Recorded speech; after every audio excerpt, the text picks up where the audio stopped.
las complicaciones agudas de la diabetes. ¿Está? Vamos a ver, esta patología sabemos todos que es una enfermedad crónica. ¿Está?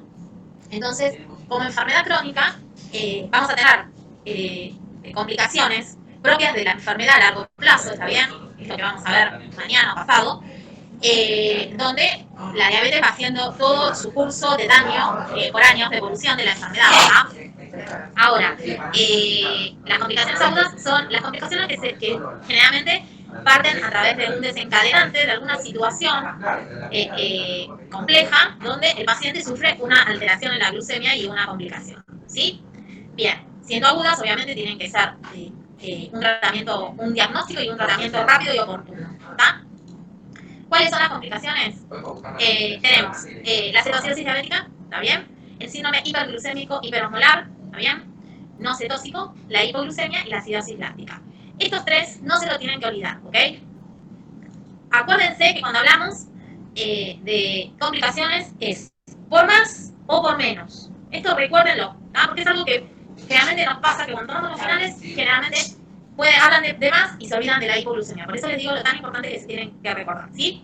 Entonces, ¿cuáles son las complicaciones? O por más o por menos. La cetoacidosis diabética y el coma hiperosmolar, que tienen diferentes características y que se dan en diferentes pacientes. Y la hipoglucemia, que puede generarlo en cualquier paciente, tipo 1 o tipo 2, ¿sí? Bien. La cetoacidosis diabética, ¿de qué hablamos cuando hablamos de esto? Es una situación clínica producida por una insuficiencia en la actividad insulínica caracterizada por, ¿qué vamos a tener? Una hiperglucemia, una deshidratación grave, que esto va a llevar a un desequilibrio electrolítico, ¿está bien? Y una acidosis metabólica, ¿está bien? ¿Qué es lo que pasa en la cetoacidosis diabética? Nosotros no vamos a tener una insulina adecuada como para poder disminuir la glucemia, ¿bien? Entonces esto es lo que nos va a alterar el metabolismo del paciente, ¿sí? Entonces, el paciente va a seguir con hiperglucemia, la glucemia no va a entrar a los tejidos y va a generar, digamos, el aporte necesario de la glucemia, entonces, de la glucosa en los tejidos, entonces, ¿qué pasa? Se genera vía alternativa y se hace una acidosis metabólica, ¿está bien? Con los cuerpos cetónicos se empiezan a hacer cuerpos cetónicos y van para producir energía y esto va a producir una acidosis metabólica. ¿Está? El paciente en una cetoacidosis diabética puede tener o no el compromiso de la conciencia. ¿Está bien? Estos pacientes en un extremo tienen una alteración de la conciencia que los puede llevar al coma. ¿Sí? ¿Va bien hasta ahí? Sí, sí. Bien. Bien. Acá es lo que decimos, que está en inglés, está bien. La cetoacidosis diabética que nos va a dar una hiperglucemia, una acidosis y los cuerpos cetónicos. ¿Ah? Bien. ¿Qué representa? La cetoacidosis entre un 8 y un 28% de las causas de hospitalización de la diabetes. ¿Ah? Es un porcentaje, digamos, no siempre internamos a los pacientes, no es un porcentaje extremadamente alto de la internación, pero sí tiene, digamos, los pacientes muchas veces debutan con la cetoacidosis diabética y siendo mandos insulino dependientes, los tipos 1. ¿tá? Bueno, la incidencia anual entre 3 y 8%, 8 episodios por 1000 diabéticos, y como decíamos recién, es más frecuente en los diabéticos tipo 1. ¿Está bien? Muchas veces es la presentación de este cuadro, ¿está bien? El cuadro de presentación de la diabetes es a través de una cetoacidosis diabética, ¿está bien? Bien, en los diabéticos tipo 2 es menos frecuente la cetoacidosis, en el diabético tipo 2 es más frecuente el coma hiperosmolar, ¿está bien? Y la mortalidad... ¿Qué pasó? ¡Ah! ¡Tiene diabético! Bueno, viste, nosotros igual damos clases a los diabéticos, ahora con la pandemia no, pero antes le dábamos. Hasta podés aportar más que nadie, che. Bien, entonces, bien, tenemos, y el tema de la mortalidad en promedio es un 10%, ¿sí? Bien.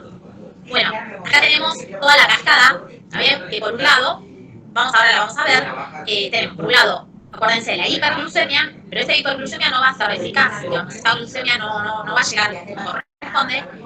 Entonces, esta hiperglucemia, ¿qué nos va a llevar? A una osmosis. Acuérdense que todo lo que tiene glucemia atrae el agua, ¿está bien? Entonces va a haber una osmosis diurética, que esto va a haber con cambios electrolíticos y un cuadro de deshidratación, ¿está bien?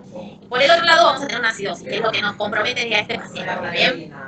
Y nos genera el cuadro de la cetoacidosis, ¿sí? Bien. Tenemos la hiperglucemia, ¿está bien? Y tenemos una disminución del consumo periférico de la glucemia, que era lo que decimos. Esa glucemia no es efectiva a los órganos, entonces al no ser consumida, esto lleva a una hiperglucemia, ¿está bien? Al tener una disminución en el uso de la glucemia periférico que se sensa esto, entonces aumenta la lipólisis, ¿está bien? Porque de alguna manera el organismo necesita energía, ¿sí? Entonces, disminuye la lipogénesis en el tejido adiposo y así es donde aumentan los ácidos grasos en plasma, ¿está bien? Esto lleva a una cetogénesis aumentada, ¿está bien? Que lo va a eliminar en forma renal. Y es lo que vamos a ver los cuerpos cetónicos en la orina. Cuando nosotros pedimos un laboratorio en un paciente con una cetoacidosis diabética, generalmente del laboratorio nos confirman que tiene cuerpos cetónicos en la orina, ¿sí? Entonces, por esta vía, tenemos, al tener la hiperglucemia tan elevada, ¿qué es lo que pasa? Llega, es como, ustedes imagínense al agua, ¿está bien? Donde nosotros le ponemos una cucharada y se diluye el agua, ¿está bien? El azúcar en el agua. Si le ponemos 2, lo mismo, 3, pero cuanto más le pongamos, llega un momento de que ya está como muy concentrada. Entonces, esta concentración de hiperglucemia va a hacer de que también filtren el riñón y vamos a tener glucosa en la orina. Y nos lo van a confirmar como que aparece glucosa en la orina, ¿está bien? Bien. Esta hiperglucemia nos va a dar una hiperosmolaridad del espacio extracelular, el aumento del espacio extracelular y aumento del filtrado glomerular, lo que lleva a la poliuria, ¿está bien? Lo que decíamos, de todo lo que es glucemia, atrae todo lo que es azúcar, atrae la orina, entonces el paciente que va a tener, al tener aumento de azúcar en la orina, va a tener, osmóticamente va a atraer el agua, entonces va a tener poliuria, ¿está bien? Esta poliuria va a llevar una pérdida electrolítica extracelular del sodio, ¿está bien? Y esto, junto con la deshidratación celular, nos va a dar una deshidratación del paciente, ¿sí? Bien. Por el otro lado del hígado, lo que va a hacer es un aumento de la glucogenólisis y de la neoglucogénesis para mejorar estos valores de que no sensa la glucemia, entonces esto va a llevar a una hiperglucemia, es un círculo vicioso, ¿sí? Bien, entonces, ¿qué es lo que tenemos como fisiopatología? Un déficit de la insulina, ¿está bien? Puede ser o por un defecto de la insulina, que no está adecuadamente, no tenemos la cantidad adecuada, no, digamos, por algún motivo que ya lo vamos a ver. Puede ser por exceso de hormonas catabólicas, hormonas que estimulan la secreción, el cortisol y demás, que bueno, que son estimulantes, una acidosis metabólica o un cuadro de deshidratación importante, ¿está? Bien. Cuando tenemos una insulina endógena insuficiente, puede ser por un diagnóstico sin diagnóstico previo, ¿está bien? Estos pacientes que cursan con una cetoacidosis diabética que se le presenta la enfermedad de esta manera.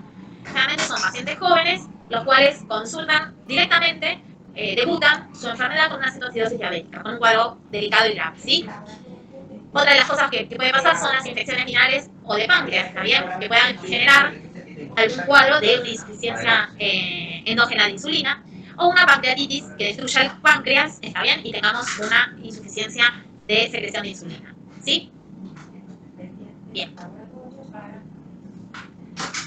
Los antagonismos hormonales a la insulina, lo que decíamos, un síndrome de Cushing, donde aumenta el cortisol, tirotoxicosis, ¿está bien? Que son todas patologías catabólicas, donde tenemos aumento de todo el metabolismo, ¿está bien? Un feocromocitoma o una acromegalia, ¿sí?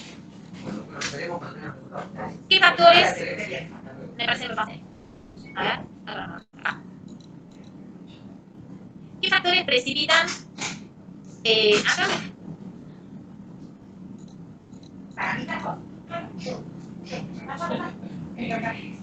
Es algo raro. A ver acá. Ya sé. Nada, no dije nada, chiquis. No dije nada. Bien. ¿Qué factores precipitan a la cetoacidosis diabética? ¿Está? Insulina exógena suficiente. La exógena es la que nosotros le indicamos al paciente para que se aplique, ¿está bien? ¿Y cómo puede ser? ¿Qué se imaginan? En sí, acuérdense de que todo el tratamiento de diabetes cursa como una mesa con 3 patas, ¿está? Una de las patas es la dieta, una de las patas es la actividad física y la otra es la medicación, ¿está bien? ¿Qué nos puede pasar? Eso, una de las patas de bien no esté funcionando bien, ¿está bien? Puede ser cambios en la dieta, ¿está bien? Que el paciente haya ingerido una dieta inadecuada, que no esté cumpliendo con la dieta indicada, ¿está bien? Que el ejercicio haya disminuido por alguna causa, que el paciente no lo haga el ejercicio habitual, por el cual nosotros medicamos a ese paciente de esa manera, ¿está bien? Sabiendo la posibilidad de que el paciente lo haga y que de repente deje de hacer la actividad física. Tratamiento irregular, ¿está bien? Que el paciente capaz que no cumpla correctamente con el tratamiento. ¿Qué puede ser esto? Elección del paciente, por descuido del paciente, por negación del paciente a cumplir el tratamiento, o por situaciones, digamos, o que no consiguió la medicación, o que no tuvo para comprarla, digamos, que el tratamiento no lo esté haciendo como corresponde, ¿está bien? Puede que tenga una educación inadecuada, entonces que este paciente se inyecte mal la insulina, que no la refrigere como corresponde, digamos, causas externas que hagan que la insulina que el paciente se aplica sea insuficiente y que no esté acorde a la situación, ¿está? Y una visión defectuosa, acuérdense de que la diabetes a largo plazo va a afectar lo que es la visión, y a veces la visión defectuosa permite cometer errores de no ver la regulación de la insulina, de no poder estar atentos a esto. Entonces esto puede llegar a haber un déficit en la insulina externa, ¿sí? Bien. Bueno, concentración, esto es lo que decíamos, la insulina insuficiente, una concentración inadecuada de insulina, ¿está bien? Porque el paciente la calibró mal, por la inyección, por la prescripción, capaz que, bueno, se le indicó una cierta cantidad de insulina y ya en este momento de la enfermedad es insuficiente y hay que reajustarlo y prescribir nuevamente una nueva dosis de insulina, ¿está bien? O anticuerpos antiinsulina, ¿sí? Bien. Otros factores que precipitan la cetoacidosis diabética, situaciones de estrés. Estrés no es solo el estrés que nosotros decimos, ay, estoy estresado por el trabajo, por esto, por miles de causas, ¿está bien? Situaciones de estrés que sufre el organismo, como ser infecciones, ¿está bien? Las infecciones es lo más común y es lo primero que tenemos que buscar, ¿está bien? Generalmente cuando viene un paciente con una complicación aguda de la diabetes, tenemos que buscar como primera medida un cuadro infeccioso, ¿está? Hemorragias copiosas, ¿está bien? Afecciones cardiovasculares, pacientes con coronariopatías, infartos, accidentes cerebrovasculares, quemaduras, ¿está bien? Postcirugías o traumatismos importantes, enfermedades psiquiátricas agudas, ¿está bien? O enfermedades que cursen con ¿cómo se dice? Con náuseas y vómitos y que esto lleve a una descompensación del paciente, ¿sí? Bien. Infecciones. Generalmente con las infecciones lo que vamos a buscar es el tracto respiratorio y el urinario, ¿está bien? Por lo cual, ¿qué tendríamos que pedir? Que ustedes se imaginan que tenemos que pedir sí o sí. ¿Una placa? Bien. Una placa y qué más. ¿Un urocultivo? Perfecto, Brian. Un urocultivo, un sedimento urinario, como en principio para ver si el paciente no está cursando una infección urinaria, ¿está? Así que perfecto. Bien. Tratamientos que precipitan la cetoacidosis, los diuréticos tiacídicos, los glucocorticoides. ¿Se acuerdan de que hablábamos en otro momento que los corticoides aumentan el tema de realizan hiperglucemias? Entonces tenemos que ver si este paciente está en tratamiento con glucocorticoides, ¿sí? Agonistas adrenérgicos y betabloqueantes. Bien.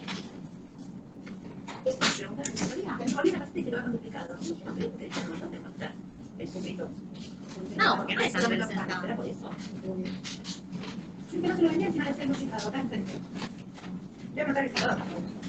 Y capaz que lo pone como la zona vía central, ¿no? Bien. Bien. Me salió horrible el café, ¿eh? Debo decir, me salió horrible. Me desacostumbré. Bien. No, horrible. Bien. Bueno, entonces, síntomas que vamos a tener y qué es lo que lo va a producir estos síntomas.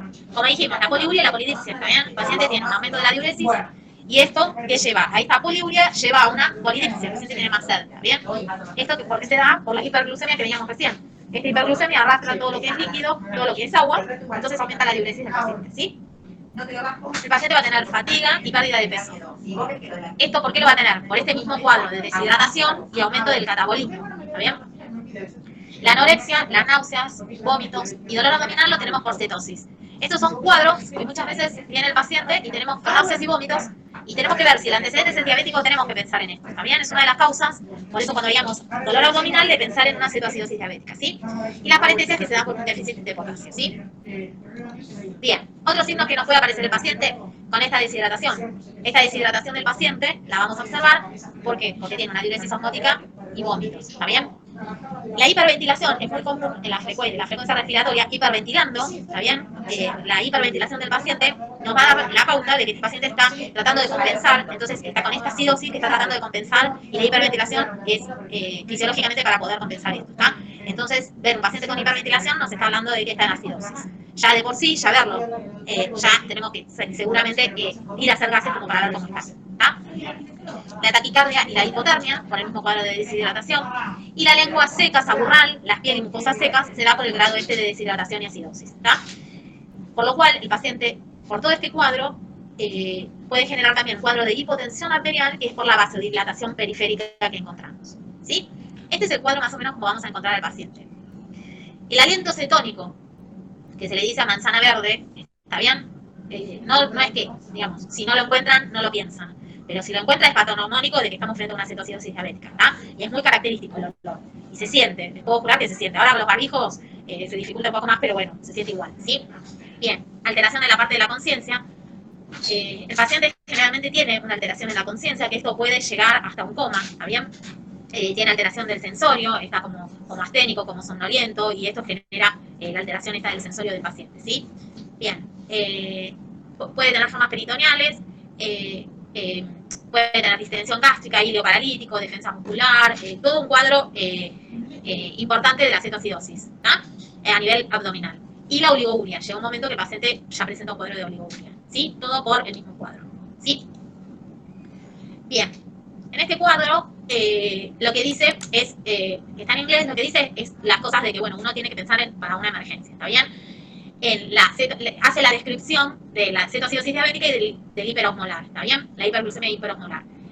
Los síntomas que va a aparecer es la polidipsia, poliuria, el decano del paciente, la pérdida de peso, náuseas, vómitos, dolor abdominal y signos como hipotermia, taquicardia, la respiración de Kurzmaul, ¿está bien? Los cilios, ¿está bien? El olor, que dice el olor cetónico, ¿está bien? La alteración del sensorio. La presentación de la cetocidosis es en horas o en días, ¿está bien? Mientras que el de la hiperosmolar es más insidioso, la presentación del cuadro, ¿está bien? Bien. Generalmente se da en pacientes jóvenes la cetocidosis, mientras que el hiperosmolar en pacientes grandes, older age, dice. Y el hiperosmolar, como síntomas, tenemos la polidipsia, la poliuria, el desgano, la pérdida de peso. Como signos tenemos la hipotermia, la hipotensión, la taquicardia, la alteración del sensorio. ¿Está bien? Y la forma de presentación es más insidiosa, se da en días o semanas, ¿sí? Y el paciente es mayor. Estos son los papers, bueno, como para que lo vean. Bien, entonces, ¿cómo vamos a hacer el diagnóstico de este paciente? ¿Qué vamos a pedir en estos pacientes? Siempre un laboratorio bien completo. El laboratorio bien completo donde vamos a pedir un hemograma, glucemia, una urea, creatinina, ionograma, ¿está bien? Bueno, pedimos siempre un hepatograma para ver si hay alguna alteración a nivel hepático. Y pedimos una orina, ¿está bien? Primero, para varias cosas. Para ver si el paciente tiene cuerpos cetónicos en la orina, si el paciente tiene glucemia, glucosuria, seguramente sí, obviamente. Para ver si el paciente tiene una infección urinaria, si estamos hablando de una infección urinaria baja, una infección urinaria alta. Y si podemos, y consideramos que este paciente tiene una infección urinaria, pedimos un uroclutivo, ¿está bien? Para ser más específicos porque estamos frente a un cuadro grave, ¿sí?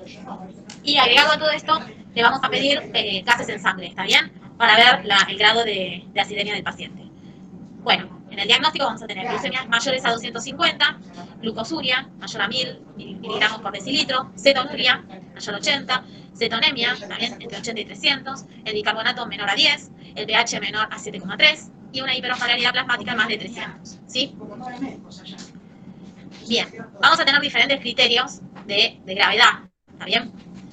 Si la glucemia es mayor a 2,5, si la acidemia es menor a 3, a 7,3, el bicarbonato es menor a 15, estamos frente a cetonuria moderado severa y compromiso de la conciencia. Ahí estamos en un grado más grave, donde tenemos los valores muy afectados y tenemos que pensar que este paciente, bueno, tiene indicación de terapia, ¿sí? En esta planilla, más allá que esté en inglés, es fácil reconocer lo que dice, ¿no? La glucosa en plasma, los valores, si está bajo, moderado, digamos, dentro de la gravedad, ¿no? Cuanto más grave es, y el hiperosmolar. ¿Ven la diferencia del plasma, de la glucosa en plasma? Entre una cetocidosis diabética que cursa con valores mayores a 250 y los del hiperosmolar son valores mucho más elevados que son superiores a 600. ¿Está bien? Generalmente el paciente con una cetocidosis diabética tiene entre 400, 600, no son extremadamente altos los valores, sí en la hiperosmolar, ¿sí? Y acá tenemos los pH. Ven que cuanto más baja el pH arterial, entre 7,25 y 7,30, y cuando va aumentando de moderado a severo, cuanto más bajo. Cuando está menos de 7 es extremadamente severo el cuadro, ¿sí? Bien, y ven que en el hiperosmolar no está tan bajo como en el de la cetocidosis diabética, ¿sí? Bien, el bicarbonato lo mismo, los valores. Lo que vamos a tener los cuerpos cetónicos positivos, ¿está bien? Y, ¿qué más? La osmolaridad variable. En el hiperosmolar, acuérdense que es más característico la osmolaridad, que es lo que va a estar aumentado más de 320, ¿está bien? Y la alteración de la conciencia depende. ¿sí? Bien. Criterios de gravedad durante el tratamiento de los estados hiperglucémicos. La pérdida del 5% del peso corporal, por esto que hablamos, ¿no? Por este cuadro de disminución del peso, por la deshidratación, por lo catabólico del organismo, que va perdiendo peso, ¿está bien? El paciente pierde peso. Acuérdense de que nosotros, cuando hacemos la anamnesis de los pacientes con hiperglucemia, los pacientes nos dicen que tienen polifagia, comen demasiado, poliuria, polidipsia y pérdida de peso, ¿está bien? La frecuencia respiratoria es mayor a 35. Esto es lo que lo evaluamos viendo al paciente hiperventilando, ¿está bien?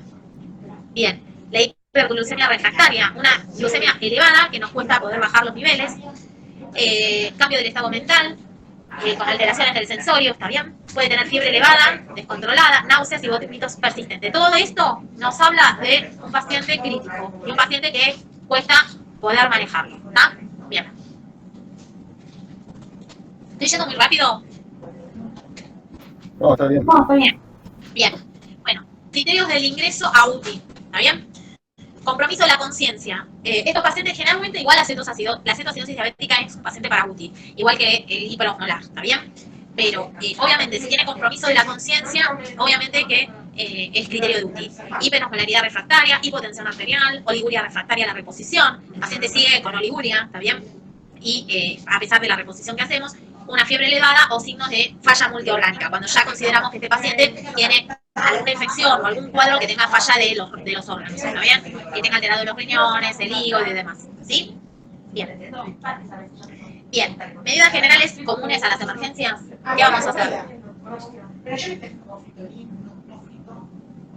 Vía aérea permeable. Si el paciente tiene alguna alteración en el sensorio y está en coma, tenemos que intubarlo, ¿está bien? Y hay una asistencia mecánica respiratoria. Si el paciente está en coma, obviamente. Si el paciente tiene una alteración en el sensorio, proteger la vía aérea, evaluar y poder oxigenar bien al paciente, ¿sí? Una sonda nasográfica para eventualmente aspirar una aspiración continua por el ilio, porque no hay un ilio peritoneal del paciente, ¿está bien? Una sonda vesical. ¿Por qué le ponemos una sonda vesical? Para hacer un control de la diuresis, ¿sí? Y una monitorización del electro, está bien, continuo, monitoreamos al paciente continuamente, porque al haber trastornos de electrolíticos puede haber alguna arritmia o algo, entonces tenemos que tener mucho cuidado con esto, ¿está bien? Y tener control, un monitoreo continuo de este paciente, ¿sí? Como acceso venoso, por lo menos 2. Y uno, si es vía central, para ver la presión del paciente, ¿sí?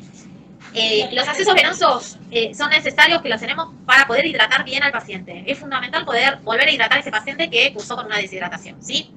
Schwann-Wands son para ver la hemodinamia del paciente, ¿está bien? Y eventualmente antibióticos previo a los cultivos. Como bien te había dicho Brian, si nosotros estamos sospechando alguna enfermedad sistémica que le haya dado el desencadenante a este paciente diabético, ¿qué vamos a pedir? Hemocultivos y urocultivos, ¿está bien? Para ver si estamos frente a un cuadro séptico, ¿sí? Y la heparina profiláctica que siempre ponemos 5.000 unidades cada 12 horas subcutánea. ¿Está bien? Esta es la medida que ponemos en medida profiláctica para que sea antiagregante, no anticoagulante, ¿sí? Bien. Bueno, esto es muy extenso, pero más atrás lo viene hablando todo. Lo que nosotros, espero que me ponga los lentes con esto. Lo que nosotros tenemos que ir viendo de este cuadro es que como que amplifica todo lo que vamos a ir viendo. Sí. Tenemos en la evaluación del paciente, la anamnesis, ¿está? Con la exploración. Bien. Bueno, entonces en el hacemos la anamnesis y la exploración física, ¿está? Y lo que decíamos hace un rato, que vamos a pedir un hemograma completo, ¿está bien? Vamos a pedirle la glucemia, ¿está bien? La orina, el análisis de determinación de cetonas en orina, los cultivos, lo que decíamos, para ver si el paciente está con una infección urinaria, si hay alguna herida, obviamente también, se hacen los cultivos de la secreción de las orinas, radiografías de tórax y abdomen, también para ver si tenemos un cuadro, una neumopatía, o si tenemos un cuadro abdominal y el electro. Esto es lo que pedimos en un principio, ¿sí? De forma simultánea, inicia la reanimación empírica con líquidos administrados. Bueno, y esto ya lo vamos a ir viendo ahora detenidamente en las diapos posteriores, ¿está? Por eso este cuadro como que es generalizado, pero lo vamos a ir viendo todo en medida, ¿sí? Bien, entonces, tenemos lo que dijimos, la glucemia capilar, la glucemia plasmática venosa, la urea y los electrolíticos, esto es lo que habíamos hablado hace un rato, bases venosos y arteriales, hemograma completo, los hemocultivos, sedimentos urinarios sedimento urinario y cultivo, ¿está bien? Y el electrocardiograma y la radiografía de tórax y abdomen, ¿está bien? Y la monitorización cardiológica que bueno, lo vamos a poner el paciente con el monitor y ver constantemente cómo son esos registros y la saturación, obviamente, para ver si el paciente está saturando bien, ¿sí? ¿Cuál es el tratamiento de la cetoacidosis? El tratamiento del paciente va a ser, en principio, ¿qué nos está faltando? La insulina en este paciente. Entonces tenemos que insulinizar, hacer la terapia con insulina. Reposición de fluidos, está bien el líquido, el paciente está deshidratado, lo cual tenemos que rehidratarlo. Reposición de sodio, de potasio, eventualmente bicarbonato, fosfato y magnesio. ¿Está? Bien, ¿cómo hacemos la reposición de fluidos? La pérdida calculada en los pacientes se aproxima que es un 10% del peso corporal. ¿Está? Depende el tiempo, la diuresis y el acceso al agua. ¿Está bien? Y vamos a reponer, la reposición va a ser de 7 a 14 mililitros kilograma por hora. ¿Está bien? Hay que ver el grado de 7 pacientes. Lo tenemos con una TA menor a 80-40 porque estamos con un shock hipovolémico. ¿Está bien? Entonces, tenemos que reponer a un ritmo de 5 a 10 mililitros kilo hora. ¿Está bien? ¿Qué pasa? Tenemos que tener cierto cuidado con los pacientes, porque si nosotros tenemos un paciente que tenga falla cardíaca, lo sobresaturamos de agua, lo sobrehidratamos, el corazón ese no va a poder bombear bien y va a ser una falla. ¿Está bien? Una falla cardíaca y va a llegar un shock. Entonces, tenemos que tener muy controlado lo que es la PVC, la presión venosa central, y ver este paciente si lo podemos hidratar y en cuánto tiempo, ¿está bien? Porque si le ponemos mucho líquido, lo sobrecargamos de mucho líquido, es lo que le decimos que lo encharcamos, el corazón no puede bombear semejante cantidad de líquido y ahí va a haber una falla, ¿está bien? Bien. Suelo fisiológico en reposición en la primera hora. Previene la agravación del shock al reponer antes de administrar la insulina. Disminuye la glucemia por diuresis osmótica y mejora la perfusión renal y mejora la llegada de insulina al resto, digamos, a los tejidos. ¿Está bien? Generalmente, en un físico le ponemos solución fisiológica. Acuérdense de que lo que nosotros podemos poner es, digamos, generalmente al principio, sabiendo que tenemos valores elevados, le ponemos al paciente solución fisiológica para poder mejorar todo esto. En el suerito, en vez de ponerle una destroza, le ponemos una solución fisiológica. ¿Sí? Esto nosotros lo tenemos que especificar a los enfermeros y decirle, bueno, le ponen esto, ¿está bien? Bien. Bien. Y a este paciente empezamos a hidratar. Generalmente, depende de la falla que nosotros tengamos al paciente, ahora igual más adelante creo que lo aparece. Tenemos que hidratarlo, ¿está bien? Porque este paciente va a estar deshidratado. Y algo importante que tenemos que saber es, generalmente los pacientes, cuando nosotros los tratamos con insulina, a los pacientes diabéticos que se tratan en la casa, se aplican insulina subcutánea. Ahora, ¿qué es lo que pasa? Nosotros tenemos, en este caso, un paciente con un cuadro de una cetoacidosis diabética, lo cual cursa con un cuadro de deshidratación. Entonces, ¿qué es lo que pasa? Si nosotros a estos pacientes le hacemos insulina subcutánea, ¿qué va a pasar? ¿Se imagina alguno qué puede llegar a pasar? ¿Escuchó alguno? Generaba como que se transformaba el tejido, ¿no? ¿Cómo? Como que generaba como, no me sale la palabra, pero era como que el tejido subcutáneo se deformaba, ¿no? Sí, pero eso es otra cosa. Ahora lo explico eso, que vos decís. Muy bien, pero que sí. Lo que vos decís, Agus, es que en realidad cuando uno aplica la insulina subcutánea va generando una atrofia en la piel. Eso, sí. Claro, entonces lo que pasa es que después, por eso uno tiene que ir rotando con las agujas del reloj en la región abdominal y demás, ir rotando para que no, digamos, el paciente lo hace en esas zonas porque disminuye el dolor y bueno, y no absorbe bien la insulina. Está perfecto lo que vos decís. Pero esto que yo estoy diciendo es, el paciente está deshidratado, nosotros le hacemos, lo corregimos con insulina subcutánea, no baja la glucemia. Otra vez le volvemos a hacer corrección con insulina subcutánea, no baja. Otra vez. Entonces, ¿qué pasa? Cuando este paciente lo logramos hidratar, los tejidos empiezan a reabsorberse, entonces empieza a reabsorber toda esa insulina que aplicamos subcutánea. ¿Y qué pasa? El paciente que hace una hipoglucemia. ¿Está bien? Entonces, en este paciente que está deshidratado y está en una fase aguda, tenemos que hacer el tratamiento endovenoso. ¿Está? Para que les quede como, mientras tanto, vamos hidratando al paciente. ¿Sí?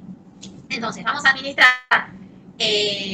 o la bomba, ¿está bien? De insulina corriente, o la bomba de 0,1 unidades kilo hora de insulina, o por la bomba, o se hace de 5 a 10 unidades, vamos haciendo endovenoso, ¿está bien? Previa a la determinación de glucemia. Siempre, previo a hacer el tratamiento, tenemos que ver la glucemia en la que estamos, dónde estamos parados, para después ir controlando a ver el efecto, ¿está bien?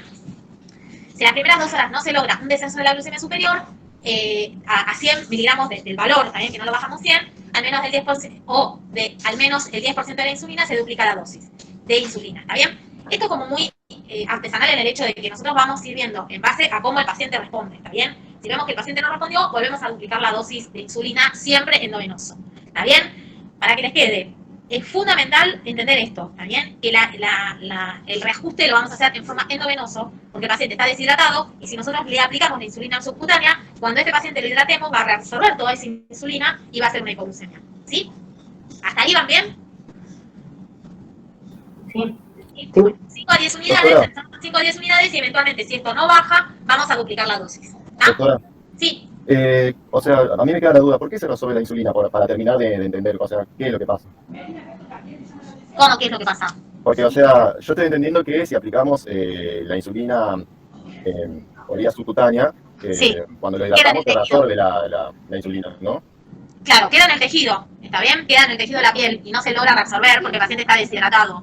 Cuando nosotros empezamos a hidratar a este paciente los vasos, todo comienza a estar igual, entonces empieza a reabsorber toda esa insulina que tenía subcutánea.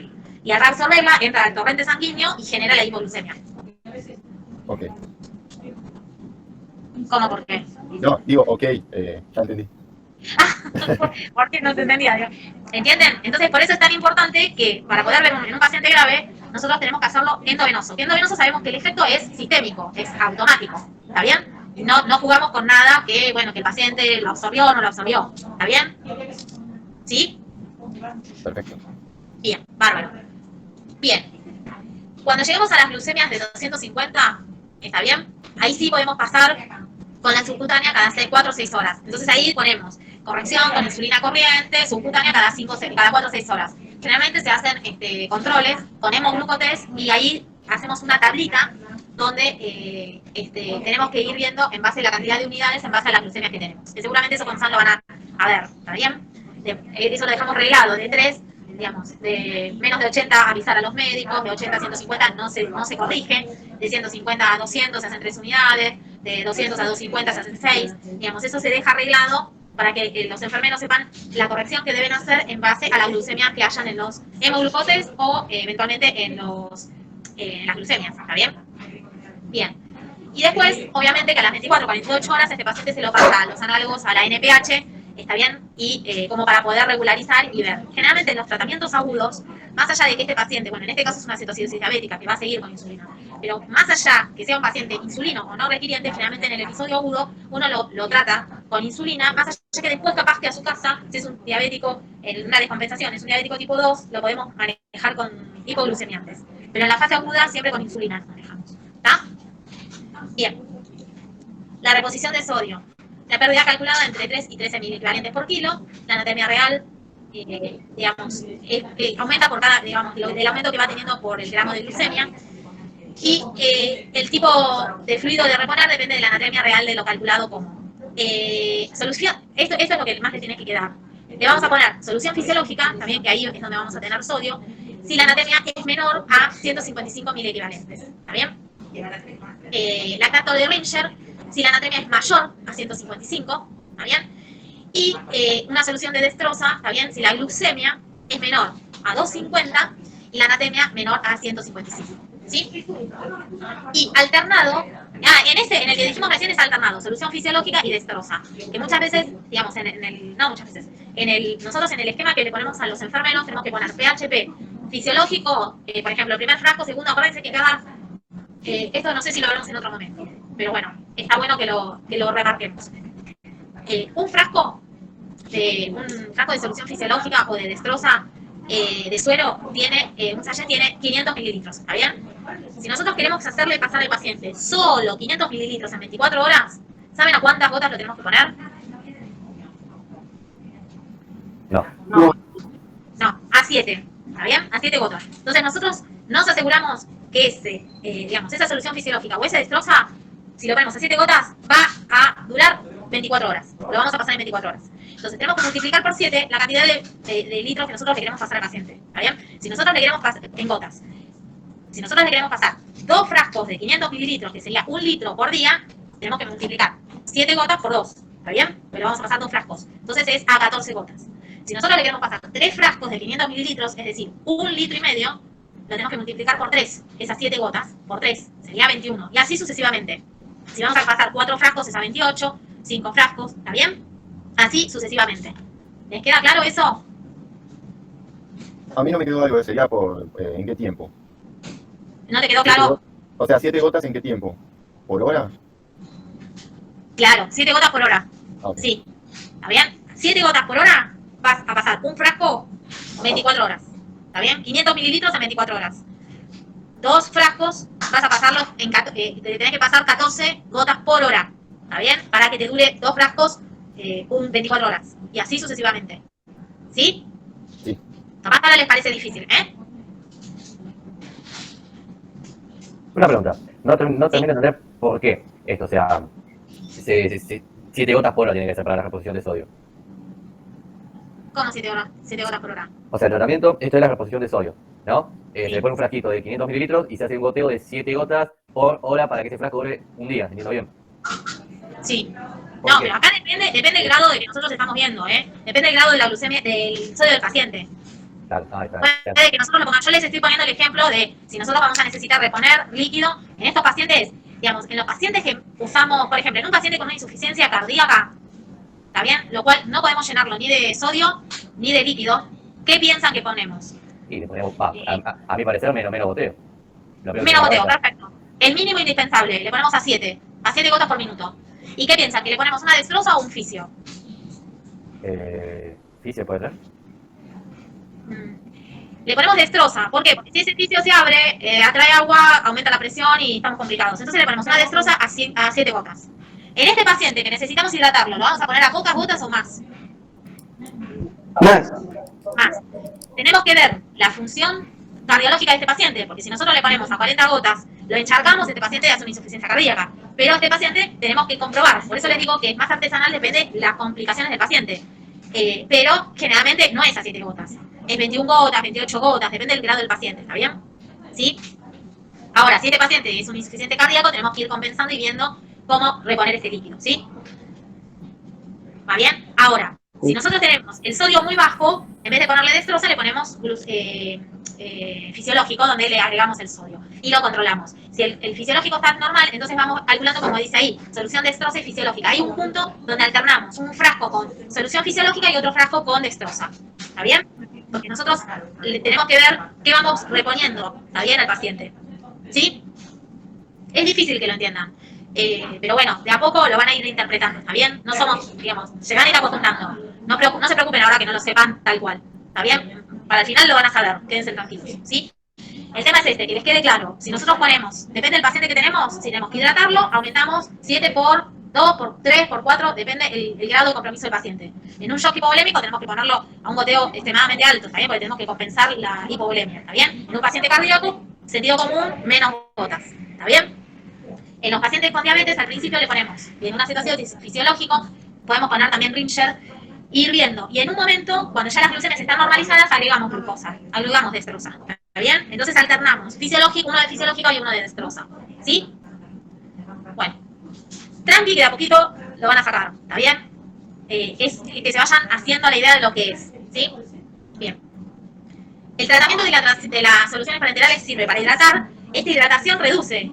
¿Por qué? Si ustedes al café le echan 5 cucharadas de azúcar, vieron que en el fondo está desparraman y sigue todo el azúcar. Si esa misma taza de café la ponen en vez de en una taza, la ponen en una jarra, ¿está bien? Y le agregan agua, obviamente que ese azúcar se va a diluir. Y nosotros con los pacientes tenemos que hacer eso, diluirlo, ¿está bien? Agregarle líquidos. Entonces, al agregarle el líquido, vamos a ir reduciendo el valor de la glucemia. ¿Se entiende esto? Porque vamos diluyendo. Como que esa taza de café la ponemos en una jarra y le agregamos líquido, eso se va a ir diluyendo. Y la concentración no va a ser la misma que en un recipiente pequeño. ¿Está bien? Acá lo mismo. Al ir hidratando al paciente vamos a ir mejorando. ¿Sí? Y normalización del volumen circulatorio. Bien. ¿Qué vamos a tener? Soluciones isotónicas al 0,9%, de 500 a 1000 mililitros durante las primeras 1 o 2 horas. Esto es lo que generalmente se hace. Y podemos tener soluciones hipotónicas, 200 a 1000 mililitros por hora. ¿Está? Y después las glucosadas en el caso donde las glucemias son menores. ¿Está bien? Bien. ¿Qué pasa con el potasio? ¿Está bien? El potasio, la hipocalemia, es la causa de muerte más frecuente porque provoca arritmias. ¿Está bien? Puede haber ilio paralítico o parálisis respiratoria. Los lunes no vienen. Parálisis respiratoria. ¿Está? Entonces, tenemos. Sí, ¿viste que te dije? y me los va a dar a mí. Vas a ver lo que te digo. No, todos perdemos. Hoy ya no. Vas a ver lo que te digo. Bien. Bien. Generalmente el potasio, tenemos valores normales en el 74% de los pacientes. Puede estar elevado o bajo en diferentes porcentajes. ¿Sí? Entonces, lo que tenemos que ver es si es necesario o no agregarle el potasio. ¿Sí? Bien. Se utilizan de 20 a 15 mil equivalentes por día. Esto depende cómo vienen las ampollas. Las ampollas que nos vienen acá en el HOSPI son de 15 mil equivalentes por litro, ¿está bien? Entonces nosotros en nuestro opio igual agregamos de 15 a 30 mil equivalentes, ¿está bien? Son ampollitas que se le agregan a los Baxter, ¿está bien? A los suelos fisiológicos, ¿está bien? Y se diluye y se va pasando con la infusión. Bien, en la hipocalemia grave se repone hasta 60 mil equivalentes kilo por hora, ¿está bien? Y se hace el monitoreo que yo les decía con el electro para ver si hay arritmias. Ver las T's acuminadas, que es de la hipercalemia, y las T's planas, que son de la hipocalemia. ¿Está bien? Es sumamente importante, por eso decíamos de pedir el iono, para ver si hay un déficit. ¿Está? Bien. La pérdida de potasio es de 3 a 5 mil equivalentes, la acidosis incrementa los niveles, la glucosa con insulina los disminuye. Y esto es lo importante. Si la potasemia es inferior a 3,3, se debe reponer 40 mil equivalentes antes de darle insulina. ¿Por qué? Porque el potasio ayuda a entrar la insulina, ¿está bien? A las células. Bien. Si está entre 3,3 y 5, se agregan entre 20 y 30 mil equivalentes, ¿está bien? Y si la potasemia es mayor, se va controlando, no se repone obviamente, y se va controlando a ver si cuando el paciente va compensando va mejorando el tema de los valores. ¿Sí? Bien. El bicarbonato, generalmente no se realiza rutinariamente un recambio, ¿está bien? Es como que esto vuelve todo a su normalidad y ahí es donde vuelve a mejorar los valores. Provoca hipocalemia, la acidosis paradojal del líquido, ¿esto qué era? A ver, aumenta la producción de dióxido de carbono, acentúa la hipoxemia tisular, provoca sobrecarga de volumen, está bien.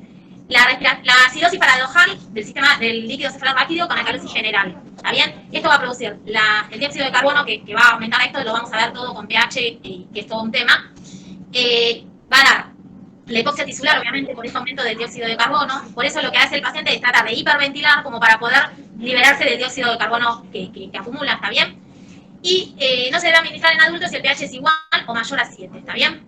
Generalmente en los valores se van como reajustando y ahí se ve si es necesario la administración de bicarbonato o no, ¿está bien?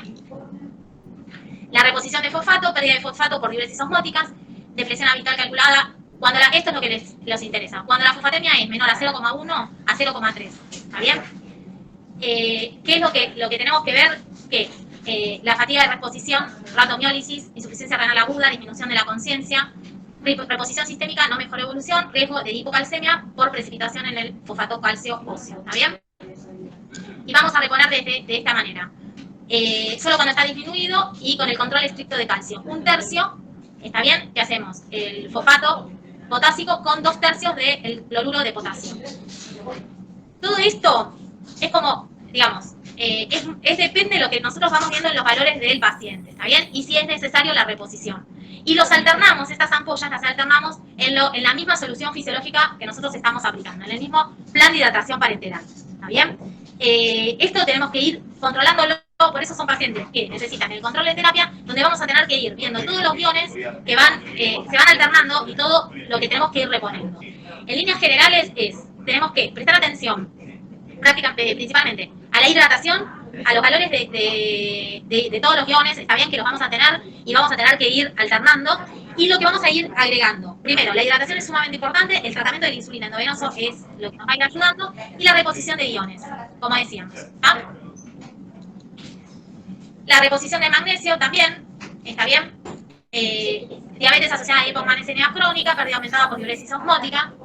Y acá, reposición sistémica no mejora, riesgo de hipermagnesemia con ira, indicaciones cuando hay arritmias graves. ¿Está? Se repone el magnesio con estas soluciones. ¿Está? Bien. ¿Qué tenemos de complicaciones? La hipoglucemia, que nosotros al paciente, por tratar de mejorar el cuadro, con la insulina, lo que les decía, le pasamos demasiada insulina y llegamos a un cuadro de una hipoglucemia, una hipocalemia, una hipofosfatemia, una acidosis hiperclorémica, ¿está bien? Todo esto que nos va a dar, nos puede dar el edema cerebral del cual hablábamos, el edema pulmonar, si nosotros estamos con una sobrecarga y hace una falla pulmonar, una trombosis venosa, un tromboembolismo, puede tener neumonías aspirativas, puede tener una gastritis erosiva, está bien, llevado a una hemorragia digestiva, gastroparesia con dilatación gastropática aguda, puede aumentar los triglicéridos y tener una pancreatitis aguda, está bien, randomiólisis, infecciones nosocomiales, urinarias, por catéteres, por estáfilos, generalmente son los gérmenes intrahospitalarios, ¿sí? Y terminamos, ¿sí? Sí. Bueno, Bueno, chao chiquis, que tengan linda mañana. gracias. Chao. Chao. Gracias.